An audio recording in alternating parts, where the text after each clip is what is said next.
How do I start a relationship with my nieces and nephew when their father was responsible for my brother's passing? One of my coworkers suggested that this could be a good location to obtain some help for my present situation. I, 46 male, am one of 4 children. My elder brother P, 48 male, I believe, with whom I no longer communicate, my younger brother J, who is no longer with us, and my youngest sister K, 44 female. P's children, 2 girls and 1 boy, both in their late teens and early 20s, recently came out to me and indicated a desire for a connection. I have had no contact with their father and vowed that if I ever saw him again, I would beat him black and blue. A little history. My eldest brother P was always the brightest of the bunch. Whatever he did, my parents always had an explanation for why it wasn't his fault. Is your grade poor? The teacher had it in for him. Is he cheating? On all of his relationships. Thank goodness you did it to her before she did it to you. That one was my personal favorite. He also used to harass Jay and me frequently when we were smaller than him, until I got a growth spurt in high school and rose up to around 6'4" and 230 pounds of muscle. After that, I morphed into the stereotypical, played football, partied with a group of buddies, and so forth. My younger brother, Jay, didn't fare as well and remained short and bony throughout high school and college, only reaching a height of approximately 5'8" and not having a very active social life. Despite the differences in our educational experiences, I was always quite protective of Jay, particularly because we had to put up with peace nonsense all the time, which ended when he discovered I could pound him into the ground without breaking a sweat, despite the fact that he was a lot smaller than me at just 5'10". There isn't much to say about Kay. She was a wonderful younger sister, and P knew that if he messed with her, he would face our mother's wrath.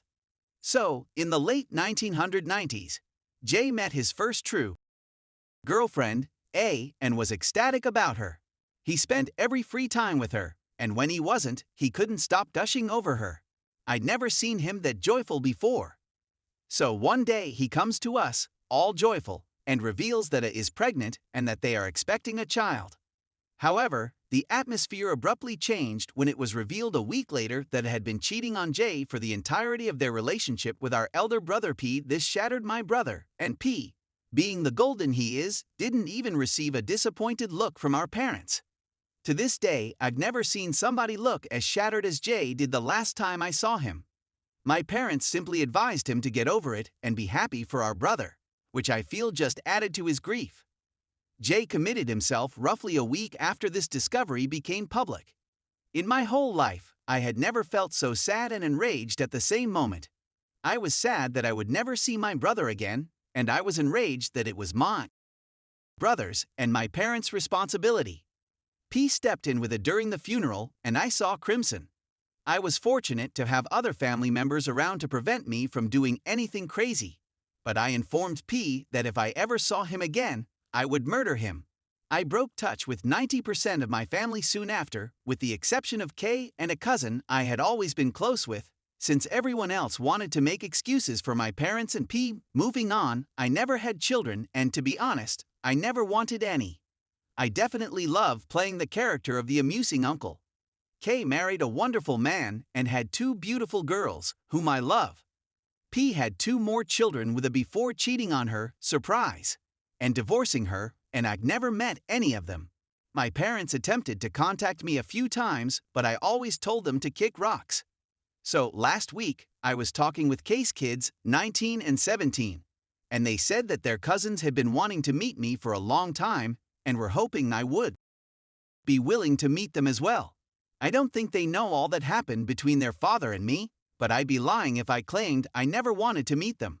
So everyone, I'm trying to get ideas/suggestions from you on how I can start/maintain a connection with Peace Kids while still keeping him and A out of my life. Any and all recommendations are appreciated. Edit. A commenter just made an excellent argument that affects the nature of my inquiry. I plan to meet with them soon since they are all returning to town from college at the same time due to COVID, but someone suggested that maybe seeing them one at a time after they return to their respective campuses/old living arrangements is a better choice. Thoughts? Edit 2. I've had many people ask me why K continues to communicate with individuals I've broken contact with, so I'll simply copy/paste one of my responses here. Despite the fact that my sister was as devastated by Jay's death as I was and was enraged for a long time, after graduating from college, she and her then boyfriend, future husband, ran into financial difficulties and were forced to move in with our parents.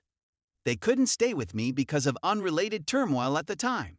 So my sister lived with them for many years, and their relationship strengthened with time. And although I wasn't delighted at the time, I understood. She still doesn't have a meaningful connection with P, but she's friendly when they meet. I don't blame her. Our parents did a lot for her, and girls like their cousins, so I didn't want to put her in the situation of having to choose. Story 2.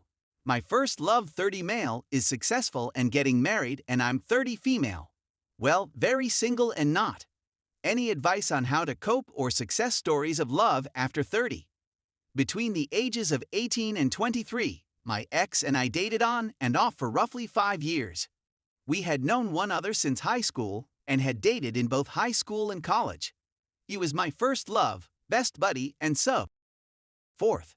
He was very intelligent and hilarious, but he could also be too sensitive, a bit of a weirdo, and sometimes harsh, despite the fact that he was ultimately a really kind person. We were young when we dated, but he immediately told me he wanted to marry me and spend the rest of our lives with me. I was young and pessimistic. In addition, our connection was tumultuous and intermittent. I left our relationship when he was verbally abusive to me, concerned about how he would be around children one day if he was talking to me like way. My ex has matured and gotten his life in order since then. He is a huge success at work and earns a ridiculous amount of money. He ended up getting after I severed things with his female closest friend, whom I never trusted and who was a source of tension in our relationship, but he constantly assured me not to worry about. He and this girlfriend had a short breakup 4 years ago, at which time he attempted to crawl back to me, but I turned him away. He and his ex-girlfriend reconciled, and they are now married and enjoying a beautiful life together. Meanwhile, in the 7 years afterward, I've only had one romance. For 3 years, I was with a really kind guy who I was eventually incompatible with because we desired different things, and who unknowingly put me through an emotional ringer since he didn't know what he wanted from his life. I don't earn much money. $50,000 per year, despite the fact that I went to college and am 30 years old. I'm working extremely hard to get a new job, but I've been looking for one for over a year and haven't had any success. I've had a bad dating experience and have been single for 2 years. I believe a part of me wishes I'd taken my ex back when he returned to me. He seemed to have grown and worked his out, but I was still haunted by how I'd been injured in the past. And now that I'm 30, everyone around me is married, and I'm incredibly alone, broke, heartbroken, and ashamed by how my life is turning out. I've been told I'm a sweet, beautiful, and intelligent young lady. I have good pals, and I'm using dating apps and going out there to meet people and network for a job. It simply seems like I'm not having any success, personally, financially, or professionally, and I'm afraid I've messed everything up for good. I'd appreciate any advice or success stories on finding love and career success after 30, as well as tips on how to deal with my present emotions.